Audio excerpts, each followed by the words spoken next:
Alors bonjour. Bonjour. Bonjour. Miaou. Miaou. Ok.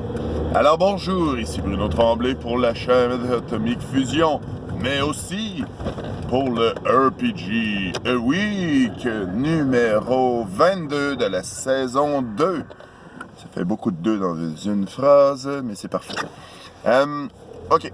Aujourd'hui, la dernière question que j'ai posée, qui n'était pas vraiment dans l'ordre, je m'excuse encore, ça arrivera plus, je vous le promets, ou pas. Mais je veux dire, ce qui est arrivé, c'est que je demandais en 2019 qu'est-ce qui vous a marqué au point de vue rôlistique. Beaucoup d'entre vous m'avaient répondu des jeux de rôle, mais dans la question, il y avait plein d'autres affaires. Fait que, là, ça va être... il faut partager de l'amour, que, disons... est-ce que vous avez découvert une chaîne YouTube en 2019 qui parle de jeux de rôle? Est-ce qu'il y a une chaîne YouTube que vous aimez particulièrement plus que les autres? Point bonus si c'est la mienne, mais si c'est pas la mienne, c'est pas grave. Parce qu'il y en a tellement des bonnes chaînes YouTube qui abordent le jeu de rôle, mais il y en a que je me rappelle pas du nom. J'ai justement pogné une vidéo un matin, puis j'ai fait « Ah, cool, ça a l'air intéressant, le gars, il a l'air de savoir de quoi il parle. » Mais finalement, il vend juste des livres. Il les vend, tu sais, c'est littéralement ça. Fait que j'ai fait « Ouais, ok, c'est pas la meilleure chaîne pour ça. J'aime mieux quelqu'un qui est neutre, qui est impartial, qui va te dire... tu sais, je veux dire, qui va te dire tes vraies impressions, que tu vois, qui recherche qui fait des recherches, qui lit quelques petites choses, qui arrive à un consensus, qui arrive à quelque chose de clair. Genre, pas moi. Des fois, c'est pas clair, je le sais, mais je m'éclaircis tout le temps. J'essaie de m'éclaircir, de communiquer mieux, ce qui est important. Mais c'est ça, j'aimerais ça que vous me disiez une de vos bonnes chaînes YouTube que vous écoutez régulièrement. Si vous l'avez découvert en 2019, c'est encore mieux.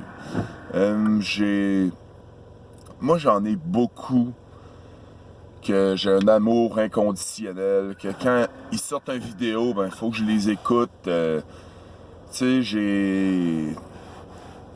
qui est le fun, c'est que je les connais je les ai déjà rencontrés une fois dans la vraie vie chacun. C'est super, c'est mon oncle Marc, il y a Radberger, Danny, il y a François Letarte, puis il y a Christophe, mais je peux pas les mettre dans l'ordre. Je peux pas dire lequel que je préfère dans la gang, c'est impossible. C'est un des... C'est dans la gang que, il faut, j'ai déjà eu des parties de jeux de rôle avec eux autres, je sais à peu près de quoi ils parlent. Ah ouais, il y a jasage de jeux de rôle, je l'oubliais, sinon il va me le dire, en tout cas, ou il va m'envoyer sa blonde me le dire.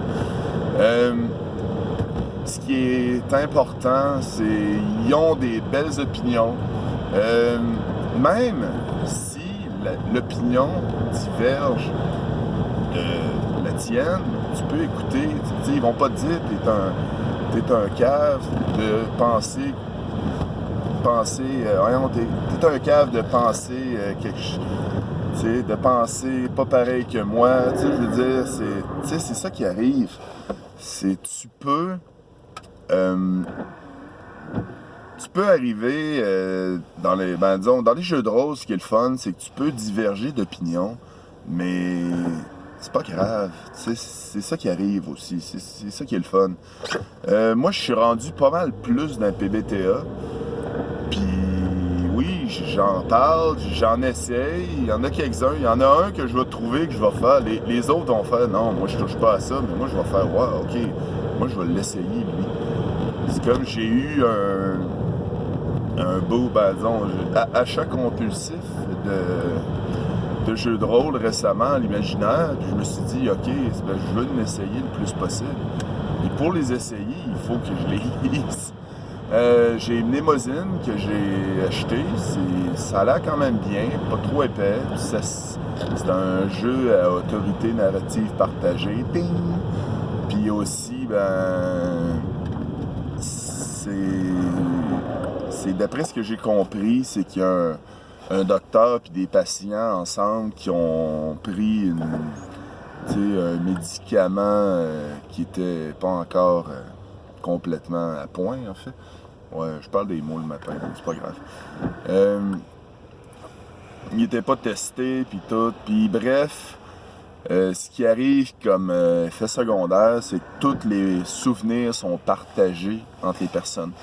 Fait que, en gros, c'est se reforger une personnalité ou des souvenirs. D'après ce que j'ai compris, c'est ça. Fait que c'est le fun parce que ça se joue en gang. Puis d'après ce qui est écrit, t'as pas besoin de préparation, rien, t'as juste à lire. En jeu, c'est sûr que je veux une première draft, là. Je veux lire une première fois puis faire comme, ok, exactement qu'est-ce qui va arriver. Il y a Teeny Dungeon que j'ai acheté. Ça a l'air d'un jeu de rôle simpliste. Ce qui m'a accroché, c'est les les cartes, pas les cartes, les feuilles de personnages qui sont très petites. Puis les détails, au pire, t'en rajoutes à l'endos. Mais ça a l'air quand même bien. Ça tient sur une demi-page, 8,5 par 11. Puis c'est pas mal ça. Il y a ça, puis il y a aussi un autre. J'ai manqué acheter les expansions de masques, mais je me suis retenu. J'ai fait, j'en ai-tu besoin? Je vais-tu les lire? Donc, je me garde avec le core sans problème. Là, j'ai oublié le troisième. Ouais, c'est ça, c'est Undying. C'est un PBTA de vampire. Je vais le lire, je vais voir de quoi ça a l'air. Mais j'en ai pas entendu parler par mes amis qui trippent PBTA. Fait que j'ai comme un peu peur. Mais c'est ça, Ouais, je m'éloigne complètement de ma question du RPG Week, mais c'est pas grave. Au pire, je ferai une autre vidéo pour une réponse. Alors donc, je répète la question. Parlez-nous d'une chaîne de jeux de rôle que vous aimez particulièrement. Si vous l'avez découvert en 2019, vous avez des points bonus. Au revoir.